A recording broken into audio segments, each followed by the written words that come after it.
My name is Davin. I'm the head of content here at Workvivo.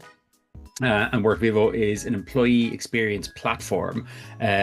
which kind of helps organizations, companies of all sizes, but especially larger companies, especially companies with lots of frontline workers or hybrid workforce, better kind of connect, engage with their employees, and empower them and create kind of connection through kind of better communication platform. Wherever they work, whether that's at desks or out in the field. And so Workvivo helps to kind of bring company culture to life. So at a kind of fundamental level, Workvivo is part of Zoom's strategy to kind of like tie together and improve what it's like to work in the 21st century, really, if that's not too bold a statement. Previously, I worked with Justin when I was running the content team at Intercom. A customer support software and a kind of AI driven customer support software platform, which is based in San Francisco, Irish founders, and so worked with just on many surveys over the years. We did an annual customer state of customer support survey, and so now that I'm here at Workvivo, kind of continuing that approach of commissioning in-depth surveys, global surveys in the particular niche, the ICP, getting kind of a sense of what their needs are, and what the kind of the pain points are, and then kind of building kind of like industry reports around that.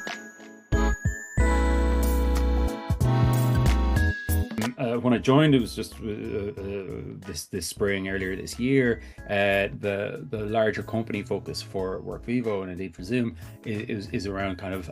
engaging those frontline workers, or those companies that have large frontline workers, or a large proportion of frontline workers as part of the workforce, where it has always been a challenge for internal comms teams, HR teams, to kind of foster and cultivate a kind of a consistent company culture when some people are remote, some people are in the office, and let's say a large proportion are out in the field, driving trucks, working in healthcare scenarios, etc. And so given that this was going to be a big focus for us this year, we realized that actually surveying those frontline workers, getting a sense of how they feel about work and what's their relationship to the company culture, and what's the relationship with those, or their sense, their perception of their kind of role in their companies versus, let's say, those desk-based workers, whether they're in the office or at home. And we just realized that the best way was to kind of go out into the field and survey them. So we worked with Justin to come up with a very in-depth survey, ultimately with about more than 7,500 respondents globally, in a range of different industries, so from kind of like aviation to hospitality to healthcare, manufacturing, logistics, and we identified basically through the results we got back that there's kind of a significant gap, a kind of what we call the frontline gap, where those frontline workers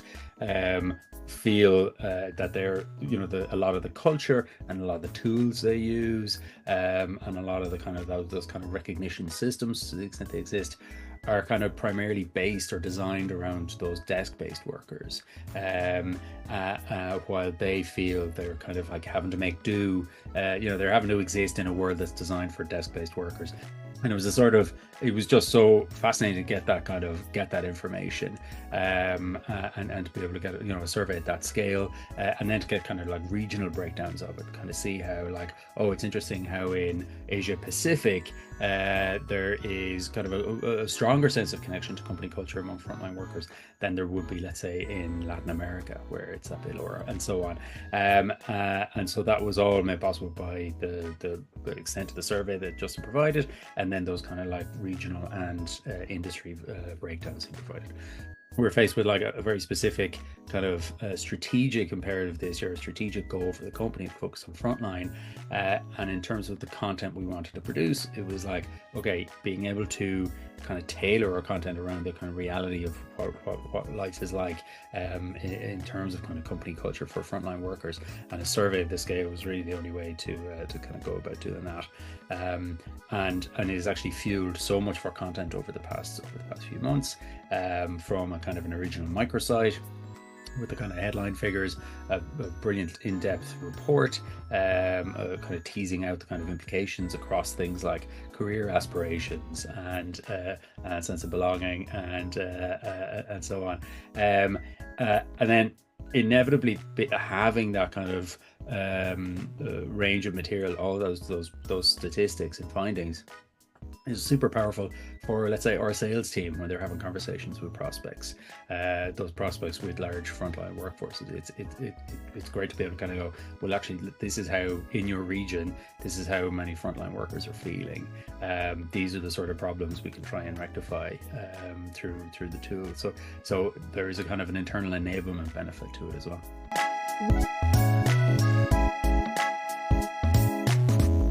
Okay, I think just getting that kind of original information that isn't just kind of sourced from other, it's not just sourced from McKinsey surveys or Gartner surveys, but it's something that we kind of like tailor the questionnaire and the survey at the outset in collaboration with Justin, and then and have that kind of like it animates, I guess, a lot of the content we produce, the messaging that we put out in the market, and then internally, like, it enables kind of our sales team to have just that bit more understanding, really, of the challenges faced by those companies, and kind of like almost shed light. Let's say they're talking to an internal decision maker at a company, and they're able to kind of shed light on like, well, this is actually how there's a kind of widespread perception about a kind of a career gap or a recognition gap. You can help solve that by with Workvivo in this way, and this way. In particular, I think because in a world of AI, I think we're still very much at the kind of the very dawn of how AI is changing marketing and content in particular. But having sort of original research like this, having data that is our own, is just crucial, because trying to differentiate yourself in a sea of AI, not necessarily generated, but AI informed, kind of material, where an awful lot of the research is being handed over to the LLMs and so on, and being able to kind of go, right, this is actually material we have. It means then that there's as part of the release, we had press mentions in a lot of the industry specific, the kind of HR press, and and those are the sort of things that are just kind of invaluable to to kind of build that sense of kind of like brand recognition, affiliation, and there's no other tactic really that can kind of do that in the same way.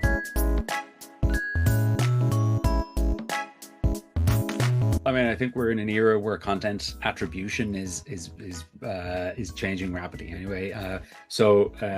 But on a very like rudimentary basis, we're looking at the number of visits to the microsite, and then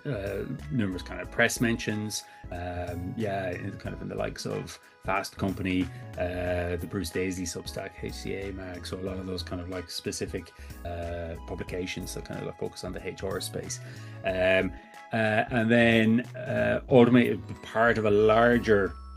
campaign with a virtual event on the same day of release as the reports, and I think that hints at like just having an original piece of research is able to elevate sort of a piece that a piece of content that you're going to put out there, and especially I think so many, let's say, like content offers, gated content offers before, in the traditional playbook would be kind of like how-tos, read this ultimate guide sort of approach. And I do think like AI is changing that so radically that it's kind of like, if you're like wondering what is, how do I go about let's say fostering healthy company culture, right? Down before you might have gone, okay, I'm going to look at the top 10 results and check out downloads and whatnot. But so much of that is being done through ChatGPT and Anthropic's Claude and so on now. That is, whereas having kind of original research where it's like, okay, this is something new, it's shedding new light, it's opening a new window into an area that has previously just been, we haven't had perspective on, just kind of changes and elevates what the value you can provide. And as well, it has allowed us to create let's say those regionalized reports. So we have our regional teams in in Australia, New Zealand, and Asia Pacific are able to kind of tailor some of their campaigns and their messaging with the specific report we created for there. Same in Latin America and North America and Europe. So it's kind of, it equips our internal teams with material as well that's kind of specific to those regions. And we're also kind of producing kind of vertical specific ones. So it allows us to kind of build out a kind of a library of relevant material for, which can be used for all sorts of conversations with prospects, to kind of attract them in on the one hand, but then also be used by a sales team as we're having those conversations. So I think going beyond just like, here's the number of visitors, here's the number of downloads, and actually looking at how you're kind of building out kind of credibility through material like this, and especially part of a kind of a coherent campaign, it's kind of invaluable.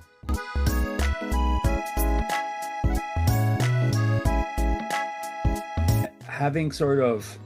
evidence to back up claims is just obviously more persuasive, right? There's more credibility when you're able to kind of say, especially as we kind of focus on how important it is to cater to frontline workers and a frontline workforce, and an awful lot. It would be easy, I think, for a lot of that marketing to be a bit fuzzy, like a bit generic. That like frontline workers are out in the field and they're busy and they don't have access to devices and whatnot, and so they can feel isolated or not connected to a larger culture. And like that's true, right? And those are the sort of things that are intuitively make sense. But when you're able to kind of go, and we can see how it affects their sense of like not being recognized, their sense of a gap with their desk-based colleagues in this way, their frustration with the tools they have to use, right? That they end up using their own messaging tools rather than using the proper ones. Here's some of the risks, an X% in your region or X% in your industry encounter that. It adds credibility, obviously, but authority, right? It's kind of instantly anybody who's having a conversation, who's getting those insights, realizes that this is a company that kind of thinks seriously, beyond just like, oh, that's an interesting statistic. It's all about conveying how Workvivo thinks deeply about the problem space, right? Thinks deeply about what it actually is to foster a healthy culture, to make people feel included and seen and respected, and that the kind of the research kind of informs our messaging, but is also kind of coherent and aligned with an internal culture where we kind of take the problem space seriously and we think deeply about it. I think Justin is just a tremendous partner on these things. So you can kind of, we've got it just kind of like broad high level ideas, and it's very quick to kind of zero in on like, okay, what's the nub of it, right? What's the crux we're trying to uncover here? And I guess, so there's a kind of it brings a kind of a clarity to, right, what are the things that we're trying to unpack, and also with an eye on like what's likely to capture attention, right? So it's like, it's all good and well to kind of do a survey with finding all these things, but part as well, especially to get those kind of like press mentions and whatnot, you having an eye on what's a narrative hook actually, right? And so the process is like, here's the space we're trying to look at, whether that's frontline workers in our case, or internal comms pros. And then very quickly, he's incredibly like efficient and easy to work with as well. But it would be kind of like zero in on like, okay, here's kind of those sample headlines, right? Here's the sort of findings in that space that would be kind of relevant for that audience. There's as much a kind of a storytelling element to it, I suppose, as a data,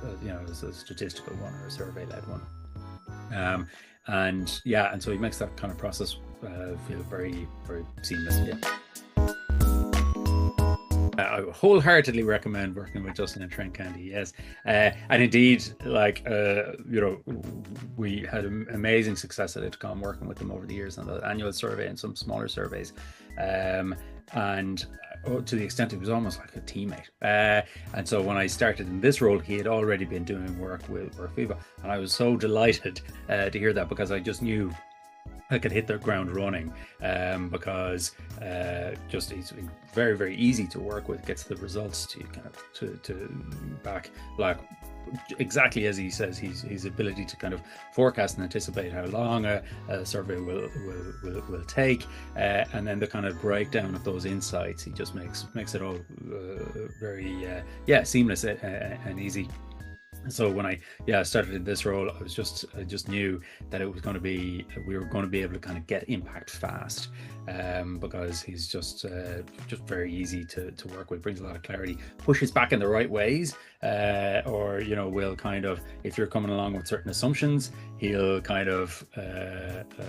he'll just kind of give you the right steer all the time. And that's I think there's that sense of trust is easy to build, which that's kind of what you want in this space, because I think there's a lot of vendors who are happy to kind of like promise XYZ, but also knowing that you're working with somebody who's going to be able to give you data that you can stand by, and that will actually elevate your brand, is massive. So yes, wholehearted endorsement.